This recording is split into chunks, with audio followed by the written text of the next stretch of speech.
नमस्कार दोस्तों, स्वागत है आपका सुरेंद्र अकेडमी के यूट्यूब चैनल पर। हम लोग एमपीपीएससी मेन सेकंड पेपर के पार्ट बी के कई सेक्शन किए अब तक। उसमें से एक सेक्शन अभी हमने उठाया लोक सेवा। लोक सेवा का एक वीडियो आपको अभी तक मिल चुका है और उसमें जो अगला वीडियो है वो मैं आज आपको प्रोवाइड कर रहा हूँ। अभी तक हम लोगों ने भारत में लोक सेवा का इतिहास, लोक सेवा का परिचय, लोक सेवा होता क्या है, कितने प्रकार का होता है, किसके अधीन कार्य करता है, ये सारी चीज़ें हमने डिस्कस की थी। इसमें कुछ जो आपके सिलेबस में टॉपिक नंबर 8वां है उसमें से जो कुछ बातें लिखी हैं उसका मूल डिस्कशन आज हम लोग करने जा रहे हैं, जिसमें से संवैधानिक उपबंध, इसका जो स्वरूप है अखिल भारतीय सेवा का, मतलब इसके स्वरूप में जो 3 चीज़ें आती हैं, all India services, central services और स्टेट सर्विसेज, उसके बारे में, और इससे संबंधित अन्य जो बातें हैं जैसे CAT क्या है इसके बारे में भी पढ़ लेंगे, और कुछ फिर बाद में संवैधानिक पद। इस क्लास के बाद भी एक क्लास बाकी है इसमें, जिसमें हम लोग संघ लोक सेवा आयोग और मध्य प्रदेश लोक सेवा आयोग या राज्य लोक सेवा आयोग के बारे में पढ़ेंगे। ठीक है, फिलहाल अभी हम लोग बात करते हैं लोक सेवाओं के संदर्भ में संवैधानिक उपबंध की, इनके अखिल भारतीय स्वरूप की, इनके केंद्रीय स्वरूप की और इनके राज्य सेवा वाले स्वरूप की। ठीक है, फिर इसके बाद कैट, फिर से संवैधानिक पद। हाँ, एक बात यहाँ पर मैं बता दूँ, अखिल भारतीय सेवाओं में कुछ चीज़ें जो आपको अतिरिक्त जानना है वो IAS के बारे में आप अतिरिक्त जान लीजिए, पूरा का पूरा IPS के बारे में जान लीजिए, और राज्य सेवा में SDM और आपका पुलिस वाला क्षेत्र DSP। तो इसके लिए पद वाई पद, हायरार्की क्या होती है, पद में क्या होता है, सैलरी कितनी मिलती है, वेतन भत्ते वगैरह वगैरह जितनी भी चीज़ें हैं, प्रमोशन कैसे होता है, वो सब अलग से मैं आपको एक दूसरे वीडियो में पृथक रूप से दे दूंगा। वो सिलेबस के में इतना डीप में जाके पढ़ने का विषय नहीं है, लेकिन जानकारी का विषय है तो वो हम लोग करेंगे। ठीक है, तो आइए देखते हैं लोक सेवाओं के संदर्भ में कि संवैधानिक उपबंध इनके क्या हैं। पहला जो हमारा टॉपिक है आज का, देखिए संविधान का भाग 14, जितने भी पद बता रहा हूँ अभी वो सब संवैधानिक पद हैं, क्योंकि इनका वर्णन संविधान में किया गया है। ठीक है ना। भाग 14 अनुच्छेद 308, भाग 14 के अध्याय 2 हैं, अध्याय 1 और भाग 14 का अध्याय 2। अध्याय 1 अनुच्छेद 308 से लेकर 3 से 14 तक, और अध्याय 2 इसका अनुच्छेद 315 से लेकर 323 तक। 2 अध्याय में ये बांटा गया है। ठीक है, तो जो लोक सेवाएं हैं उनमें से जो अध्याय 308 से 314 तक है, इसमें लोक सेवाओं के बारे में, इनका निर्वचन, इनकी पद नियुक्ति है ना, स्थानांतरण, इनके कार्य है ना, और इनके ऊपर जो रक्षोपाय है, संरक्षण जो इनका है वो, और हटाने की शक्ति वगैरह, वो सब इसमें वर्णन किया गया है। किसके संदर्भ में? लोक सेवाओं के बारे में। ठीक है, दूसरा अध्याय इसका जो दूसरा है भाग 14 का, उसमें 315 से 323 तक जो बातें लिखी हैं, इसमें सिर्फ लोक सेवा आयोग के बारे में बताया गया है, लोक सेवा आयोग। ठीक है, तो इसमें 2 प्रकार के जो लोक सेवा आयोग है हमारे, संघ लोक सेवा आयोग अर्थात UPSC, और राज्य सेवा आयोग जैसे कि MPPSC, UPPSC के बारे में बताया गया, संवैधानिक उपबंध किए गए हैं। ठीक है, तो ये वाला टॉपिक हम लोग एक अगले वीडियो में करते हैं जो 315 से 323 तक का है लोक सेवा आयोग के बारे में। अभी हम लोग पढ़ते हैं लोक सेवा के संदर्भ में जो संवैधानिक उपबंध दिया गया है, वो टॉपिक हम लोग यहाँ पे कंप्लीट करते हैं। ठीक है, 308 अनुच्छेद 308 निर्वचन, अर्थात इसमें कहा गया है कि लोक सेवाएं होंगी जो राष्ट्रपति के अधीन होंगी। ठीक है ना, और राज्यपाल के अधीन। दूसरा अनुच्छेद 309, अनुच्छेद 309 लोक सेवकों की भर्ती, ठीक है, नियुक्ति के बारे में बात करता है। भर्ती नियुक्ति में इनका चयन कैसे होगा, नियुक्ति कैसे होगी, प्रतिनियुक्ति कैसे होगी, पदोन्नत कैसे होंगे, स्थानांतरण नियुक्ति कैसे होगी, वो सब चीज़ें इसमें वर्णित है 309 में। ठीक है ना, तो जो IAS IPS वगैरह जो सभी लोक सेवक हैं उन सब के बारे में ये उपबंध यहाँ से लिया जाता है। ठीक है, दूसरा आर्टिकल 310, आर्टिकल 310 क्या कहता है?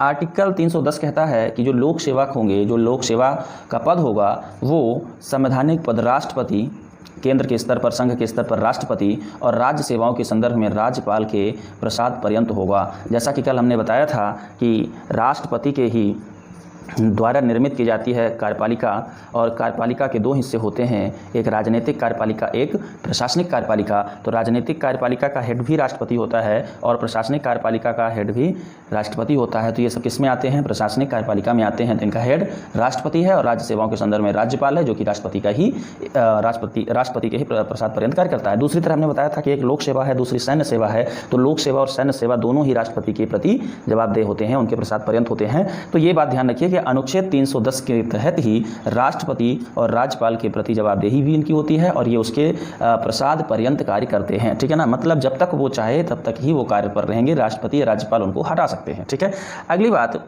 लोक सेवकों को जो बाकी लोगों से बचाना है, मतलब उनको जो संरक्षण के उपाय दिए हैं वो आर्टिकल 311 में दिया है। आर्टिकल 311 क्या कहता है? लोक सेवकों के लिए संरक्षण का प्रावधान रखता है। लोक सेवकों के लिए संरक्षण, लोक सेवकों के लिए संरक्षण अर्थात रक्षोपाय के बारे में बात करता है। रक्षोपाय का मतलब, क्योंकि इनका जो पद होता है रक्षोपाय, इनका जो पद होता है वो उस पद में एक तो जैसे मान लेते हैं कलेक्टर है, कलेक्टर के नीचे जो नियुक्ति होती है वो एसडीएम की होती है, तो एसडीएम ही कलेक्टर को ज्वाइन कराता है। तो एक बात ये कही गई है कि कलेक्टर ज्वाइन करा लेगा, लेकिन एसडीएम को बर्खास्त या हटाने की पावर कलेक्टर के पास नहीं होगी, ठीक है ना। दूसरी बात, इसी प्रकार से कलेक्टर के ऊपर वाले अधिकारी को इसको बर्खास्त या हटाने की पावर नहीं होगी। इनकी जो हटाने और बर्खास्त करने की पावर या पदावनति करने की पावर जो होगी वो राज्यपाल या राष्ट्रपति के पास होगी। यही संरक्षण का उपाय है। तो संरक्षण के उपाय के अंतर्गत जो शास्तियाँ आरोपित करने की जो शक्ति है इन पर, शास्तियाँ मतलब दंड, शास्तियाँ आरोपित करने की जो शक्ति है वो किसके पास है? संघ लोक सेवा आयोग के संदर्भ में केंद्र के पास, मतलब राष्ट्रपति के पास, राष्ट्रपति सीधे लिखते हैं, और इसी प्रकार से केंद्रीय सेवाओं के संदर्भ में भी केंद्र सरकार के पास, ठीक है, और राज्य सेवाओं के संदर्भ में किसके पास? राज्यपाल के पास, ठीक है। शास्तियाँ आरोपित करने की शक्ति होती है। इनमें 3 प्रकार की शास्तियाँ आरोपित की जाती हैं। पहला है क्या? कार्य मुक्त कर देना, हटाना। दूसरा है बर्खास्त करना, बर्खास्त करना, ठीक है ना। और तीसरा है पदावनति करना, मतलब नीचे की रैंक पे लाना, प्रमोशन रोक करके नीचे वाली रैंक, प्रमोशन को उल्टा समझ लीजिए। 3 प्रकार की शास्तियाँ इन पर आरोपित की जा सकती हैं। और वो शास्तियाँ कौन आरोपित करेगा? ये शास्तियाँ केंद्र के संदर्भ में, संघ के संदर्भ में राष्ट्रपति और राज्य के संदर्भ में राज्यपाल आरोपित करेगा। हटाने का मतलब यहाँ पे ऐसा है कि एक बार पद से हटा दिया गया तो वो किसी रोजगार को पाने के लिए अयोग्य नहीं होगा, अर्थात वो दोबारा अप्लाई कर सकेगा या दोबारा उसको नियुक्ति दी जा सकती है, ठीक है ना, सस्पेंशन टाइप का। दूसरा बर्खास्त करने का मतलब है कि वो दोबारा सरकारी नौकरी पाने के योग्य नहीं होगा एक बार यदि उसको बर्खास्त किया गया, ठीक है ना। पदावनत का मतलब है कि रैंक उसकी नीचे कर दी जाती है, ठीक है ना। तो ये बात है, इनको आप समझेंगे। 312 अनुच्छेद 312 क्या कहता है? अनुच्छेद 312 अखिल भारतीय सेवाओं का विवरण देता है। अखिल भारतीय सेवा, कल मैंने आपको बताया था कि अखिल भारतीय सेवा, केंद्रीय सेवा और राज्य सेवा में क्या अंतर है और क्या होती हैं। तो अखिल भारतीय सेवा के बारे में जो उपबंध करता है वो अनुच्छेद 312 है, ठीक है। अनुच्छेद 312 में अखिल भारतीय सेवाओं का वर्णन किया गया है, जैसे IAS, IPS, ठीक है ना, और एक और IFS भारतीय वन सेवा। तो उसकी चर्चा हम लोग करते हैं। फिलहाल अभी हम लोग अखिल भारतीय सेवाओं को तो डिटेल से देखेंगे। अगला अनुच्छेद जो है वो 313 जो है तो संक्रमणकालीन स्थिति में व्यवस्था का प्रावधान करता है। राष्ट्रपति को शक्ति मिलती है कि संक्रमण काल में वो इन सेवाओं का संचालन कैसे करेगा, आपातकाल संक्रमण काल, ठीक है ना। 314 का निरसन हो चुका है, तो ये निरसन है, ठीक है। फिर 315 के आगे से लोक सेवा, संघ लोक सेवा आयोग और राज्य लोक सेवा आयोग शुरू हो जाते हैं, उनकी चर्चा हम लोग बाद में करते हैं, ठीक है। तो इतनी बातें आप लोग इसमें समझ गए होंगे, ठीक है। अब आते हैं हम लोग मूल बात पर। अखिल भारतीय सेवा अर्थात लोक सेवा का जो स्वरूप है उसके तहत जो 3 बातें हम लोग को देखनी थी, उनमें से पहली चीज़ हम लोग देखते हैं अखिल भारतीय सेवाएँ।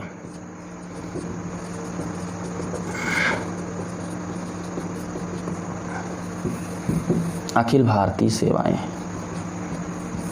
ठीक है। अखिल भारतीय सेवाएं कौन सी सेवाएं हैं? इनका प्रावधान कहाँ है? 312 में है, ठीक है। अच्छा, कौन सी सेवाएं हैं? जैसे हमने कहा, इनको कह सकते हैं क्या? All India services. All India services मतलब ऐसे सर्विसेज जो पूरे भारत में सेवाएं दें। पूरे भारत में सेवाएं दें मतलब भारत के केंद्र सरकार को भी सेवाएं दें, राज्य सरकार को भी सेवाएं दें।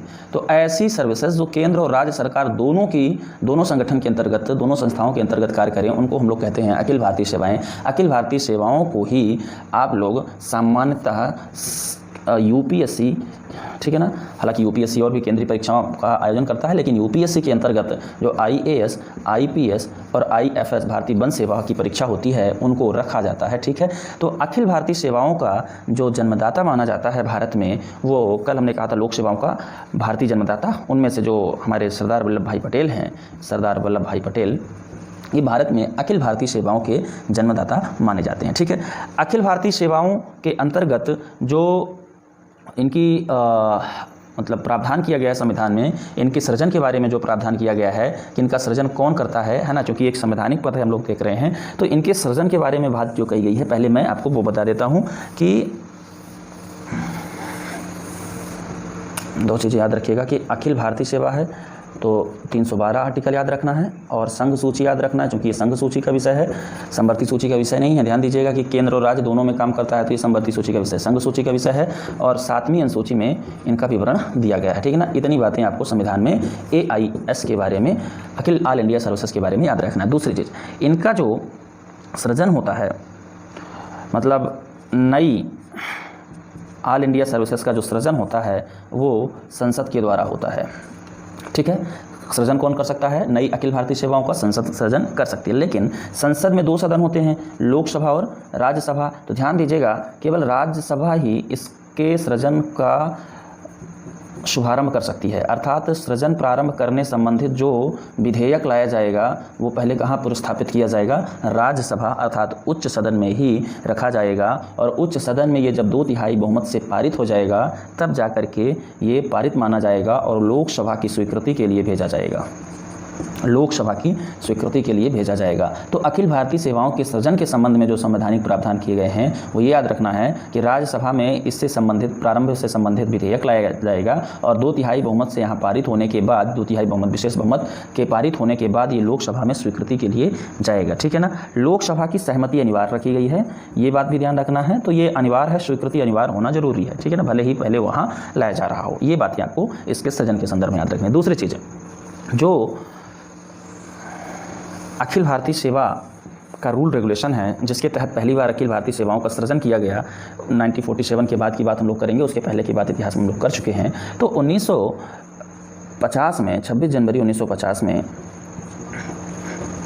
2 सेवाओं को लाया गया अखिल भारतीय सेवाओं के अंतर्गत, IAS और IPS। इन्हीं से संबंधित 1951 में एक विधेयक लाया गया, अखिल भारतीय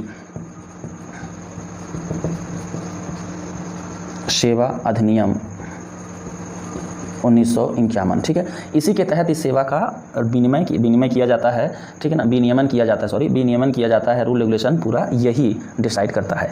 तो इस अधिनियम के तहत 2 सेवाओं के बारे में चर्चा की गई, IAS मतलब इंडियन एडमिनिस्ट्रेटिव सर्विस और IPS इंडियन पुलिस सर्विस, 2 ही ये अखिल भारतीय सेवाएं थीं। ठीक है ना, इसके बाद आपका 1963 में इसमें संशोधन अधिनियम लाया गया, संशोधन अधिनियम लाया गया और संशोधन अधिनियम के तहत 3 नई अखिल भारतीय सेवाओं के सृजन की बात की गई, जिसमें एक था IES, एक था IFS भारतीय विदेश सेवा, भारतीय वन सेवा, इंडियन फॉरेस्ट सर्विस, ठीक है, और IMHS मतलब Indian medical and health services. ठीक है, इन 3 सेवाओं को लाने की बात भी की गई। लेकिन 1966 में 1966 में IFS को, भारतीय वन सेवा को इसमें शामिल कर लिया गया। ठीक है, तो आज की स्थिति में एक IAS, एक IPS और एक IFS अर्थात भारतीय वन सेवा अखिल भारतीय सेवा के अंतर्गत आती हैं। ठीक है ना, इसमें से 2 जो है IES इंडियन इंजीनियरिंग सर्विस और IMHS अर्थात Indian medical service and Indian medical and health service, ये अभी तक इस सेवा का सृजन नहीं किया गया है। IES इंडियन इंजीनियरिंग सर्विस का सृजन केंद्रीय सेवा के रूप में किया जा चुका है, अखिल भारतीय सेवा के रूप में अभी भी नहीं किया गया है। इसका मतलब वर्तमान में अखिल भारतीय स्वरूप अर्थात केंद्र के लिए भी, राज्य के लिए भी सेवा देने वाली सेवाओं में से केवल 3 सेवाएं हैं, IAS, IPS और IFS। ठीक है, तो ये अखिल भारतीय सेवा। IFS यहाँ पे भारतीय वन सेवा की मैं बात कर रहा हूँ, भारतीय विदेश सेवा, केंद्रीय सेवा, जिसकी चर्चा भी हम लोग करते हैं। ठीक है, तो इतनी ही बात समझ गए हैं। IFS को 1966 में और ये दोनों 26 जनवरी 1950 से चल रही है। ठीक है, इतनी बात क्लियर। अच्छा, इनकी ब्रीफ हिस्ट्री भी हो गई और इनका जो संक्षिप्त संवैधानिक प्रोस्पेक्ट था वो भी हम लोगों ने डिस्कस कर लिया।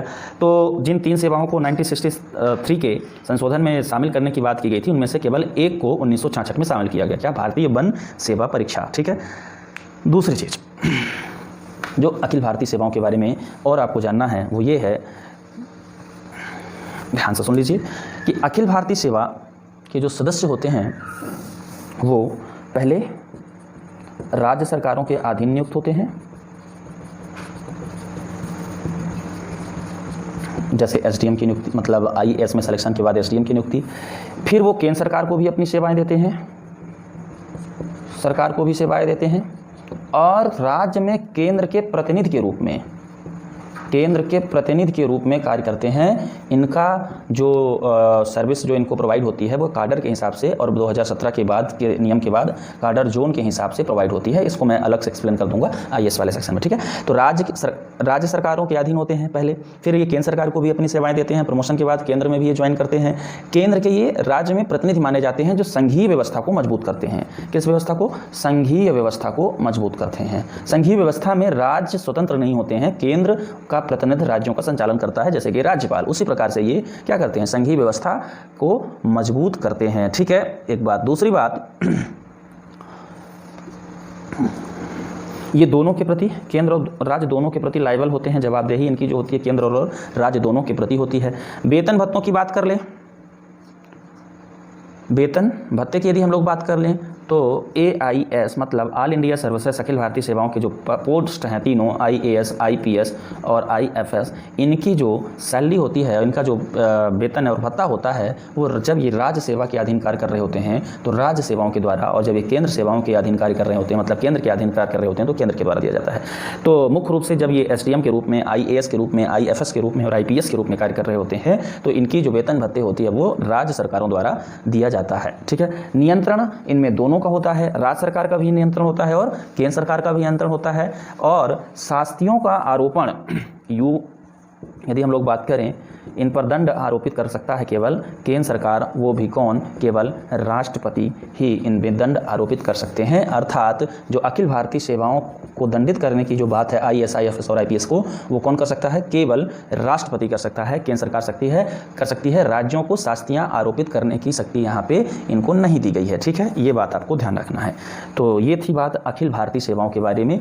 मुझे लगता है कि अखिल भारतीय सेवाओं के बारे में आप बहुत कुछ जान गए होंगे। अब जो 3 पद हैं इसके, IAS, IPS और IFS, ठीक है, इनके बारे में मैं आपको डिटेल से एक अगले वीडियो में पद के बारे में बताऊंगा। इनकी सैलरी, इनका काडर, इनका जोन, वो सब यहाँ पे डिस्कस करने योग्य नहीं है। बस इतनी बात बता देता हूँ कि जो IAS होता है, ये इनकी परीक्षा लेने के लिए ही 315 में UPSC का आर्टिकल 315 में UPSC का गठन किया गया है। तो ये IAS, IFS, IPS तीनों की परीक्षा UPSC ही कंडक्ट कराता है, संघ लोक सेवा आयोग ही कंडक्ट कराता है। पर इस प्रशिक्षण हम लोग जानते हैं प्री मेंस इंटरव्यू 3 तरीके से होता है। ये जो पद होते हैं यहाँ तक तो एक ही बात है, मतलब परीक्षा तक, लेकिन ये तीनों पद अलग अलग विभाग के हैं। मतलब केंद्रीय स्तर पर इनका जो नियंत्रण होता है वो अलग अलग विभाग से होता है। जैसे कि IAS जो है, इसका नियंत्रण कार्मिक, लोक शिकायत एवं पेंशन मंत्रालय द्वारा होता है, ठीक।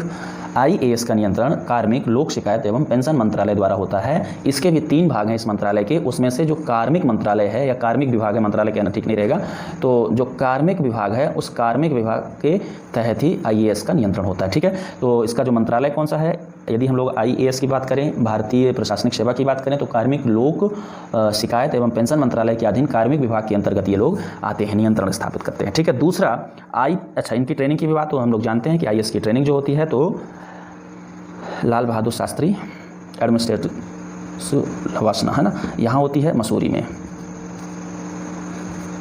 में, ठीक है। तो लवासना में होती है, ठीक है। दूसरा, यदि हम लोग इनकी पदस्थापना देखें तो प्रारंभ में किसी राज्य सरकार के अधीन SDM के रूप में 2 साल का प्रोविजन ईयर, फिर उसके बाद अनुभव लेने के लिए होती है। इसकी भी चर्चा हम लोग अगले वीडियो में करते हैं। अगली बात जो है IPS की बात करें,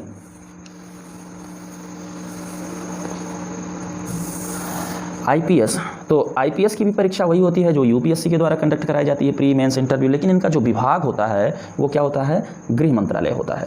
तो ये गृह मंत्रालय के तहत कार्य करते हैं। इनका जो विभाग कार्य होता है वो कानून की रक्षा होता है। कानून की रक्षा जिम्मेदारी किसकी है? गृह मंत्रालय की। तो गृह मंत्रालय के अधीन कार्य करते हैं। इसी प्रकार इनकी जो ट्रेनिंग होती है, इनको जो प्रशिक्षण दिया जाता है वो सरदार वल्लभ भाई पटेल नेशनल पुलिस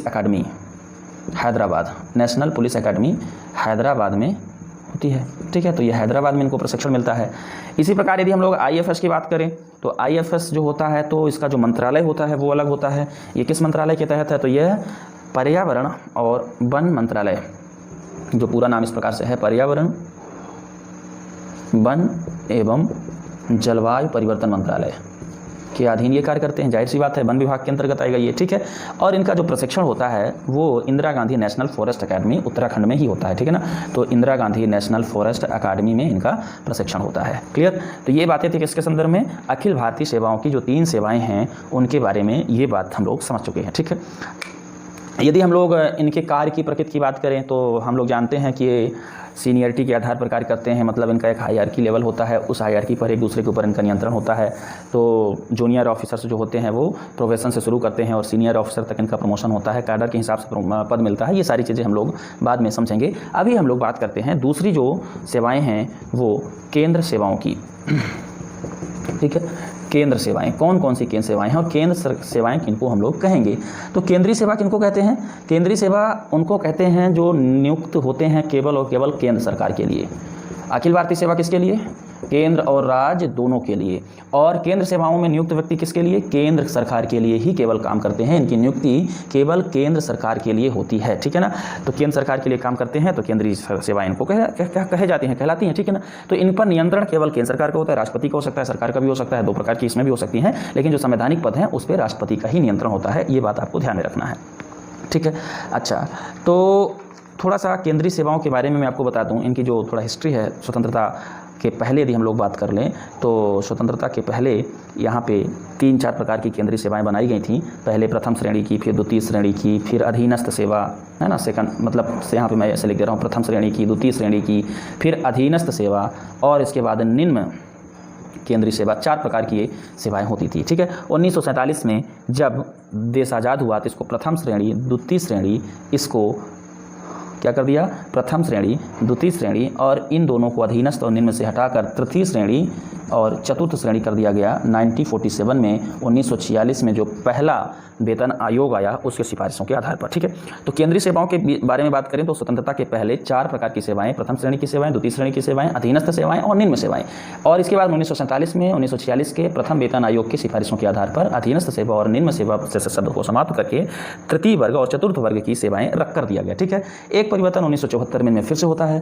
केंद्रीय सेवाओं के संदर्भ में हम बात कर रहे हैं तो 1974 में तीसरा वेतन आयोग,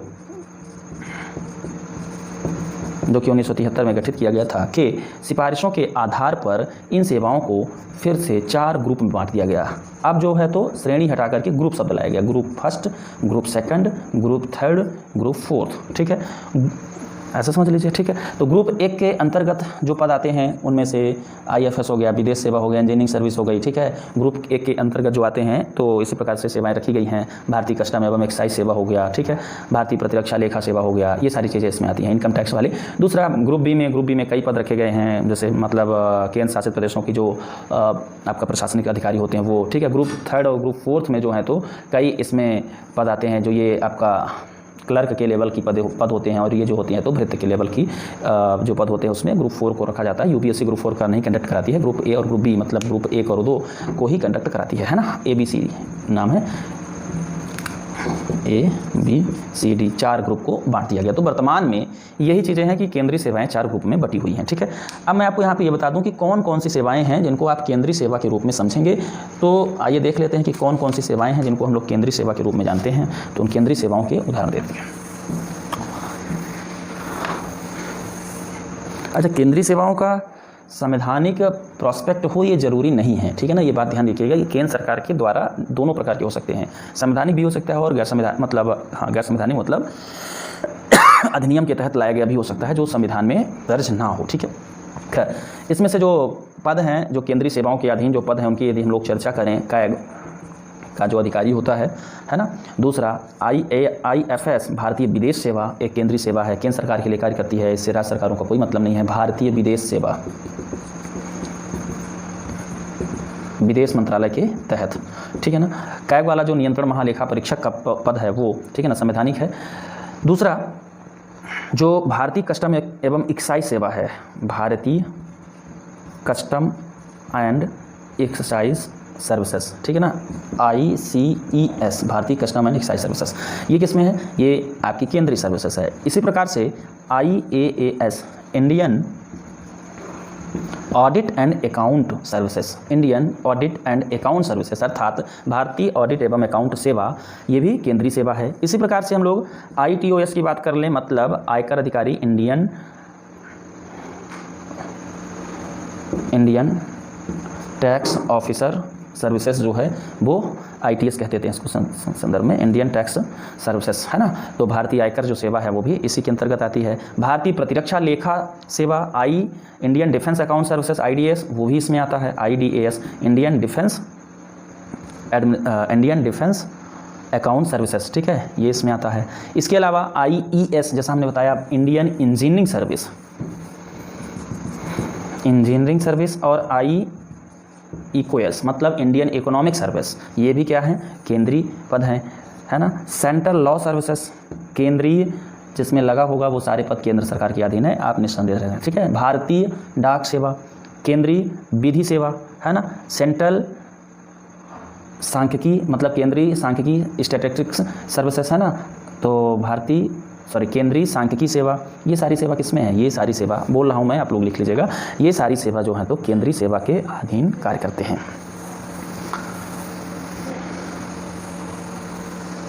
क्लियर है। तो केंद्रीय सेवा के बारे में आपका ज्ञान बढ़ गया होगा। अब हम लोग बात कर लें किसके बारे में, राज्य सेवाओं के बारे में बात कर लेते हैं थोड़ा सा, फिर कुछ बातें और बताते हैं आपको।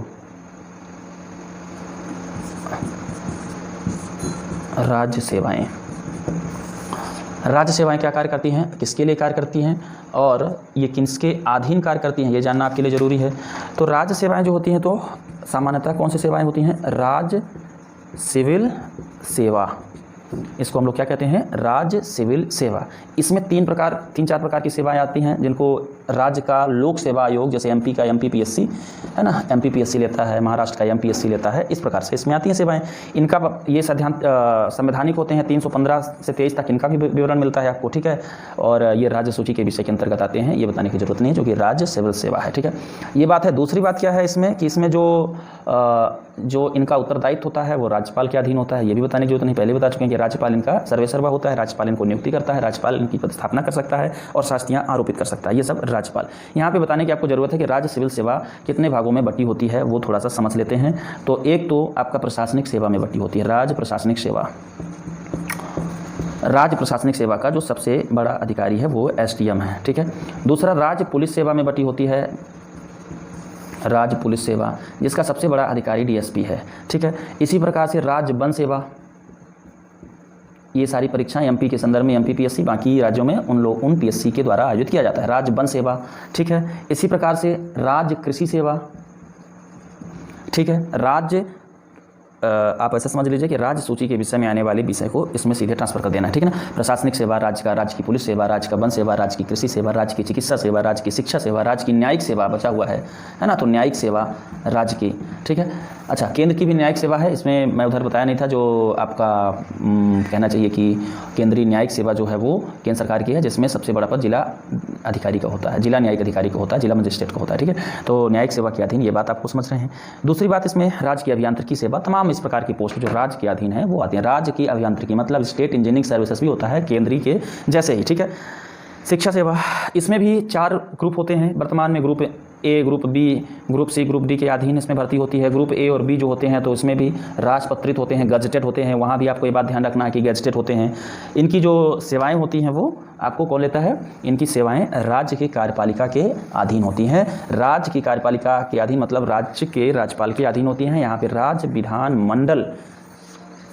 विधानमंडल की जो कार्यपालिका है, राजनीतिक कार्यपालिका और प्रशासनिक कार्यपालिका, तो ये राज्य विधानमंडल के प्रशासनिक कार्यपालिका के अंतर्गत आते हैं, ठीक है। ये बात आपको ध्यान रखना है, क्लियर। किसी राज्य में नई राज्य सेवा के संदर्भ में जो अधिकार है वो उसी प्रकार से जिस प्रकार से आपका संसद को अधिकार है या राज्य विधानमंडल को प्राप्त है, इतनी बात से स्पष्ट हो जाता है। MPPSC में हम लोग देखते हैं कि कई प्रकार के पद होते हैं, जैसे MPPSC न्यायिक सेवा के लिए भी पद लाती है, प्रशासनिक सेवा के लिए भी, पुलिस सेवा के लिए, तो इनका एग्ज़ाम जो है वो लोक सेवा आयोग, राज्य के लोक सेवा आयोग द्वारा ही कंडक्ट कराया जाता है, ठीक। इतनी बात क्लियर हो गई।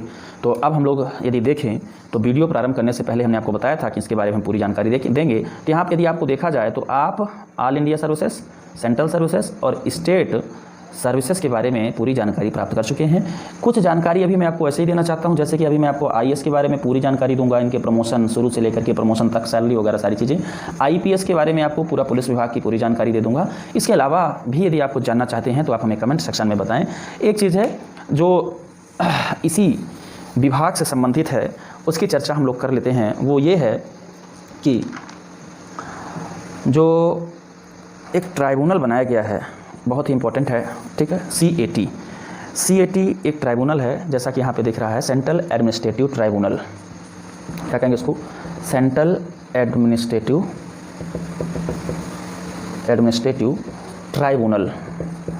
हिंदी में कहें तो केंद्रीय प्रशासनिक अधिकरण या प्राधिकरण कह लीजिए, ठीक है ना, ट्राइब्यूनल अधिकरण। केंद्रीय प्रशासनिक अधिकरण में होता क्या है, स्थापना कब हुई है, किस लिए बनाया गया है, उसको समझने की बात करना। यह एक न्यायिक संस्था है। कैसी संस्था है? न्यायिक संस्था है, ठीक है। संविधान में नहीं है, संसदीय अधिनियम के तहत इसकी स्थापना की गई। संसदीय अधिनियम के तहत स्थापना की गई, अर्थात इसका उल्लेख संविधान में नहीं है, और संविधान में नहीं है तो ये संवैधानिक नहीं है, सांविधिक संस्था है। कैसे संस्था है? सांविधिक संस्था है। ये बात आप ध्यान में रखेंगे, ठीक है। काम क्या करती है, स्थापना कब हुई वो भी जान लेते हैं। इसकी CAT अर्थात केंद्रीय प्रशासनिक ट्राइब्यूनल जो है, इसकी स्थापना होती है 2 अक्टूबर 1985 को, ठीक है। संसदीय अधिनियम लाया गया 2 अक्टूबर 1985 को, जिसके तहत ये स्थापित हुई। इसका उद्देश्य क्या है? इसका उद्देश्य है लोक सेवा से संबंधित विवादों, परिवादों का न्याय निर्णय करना।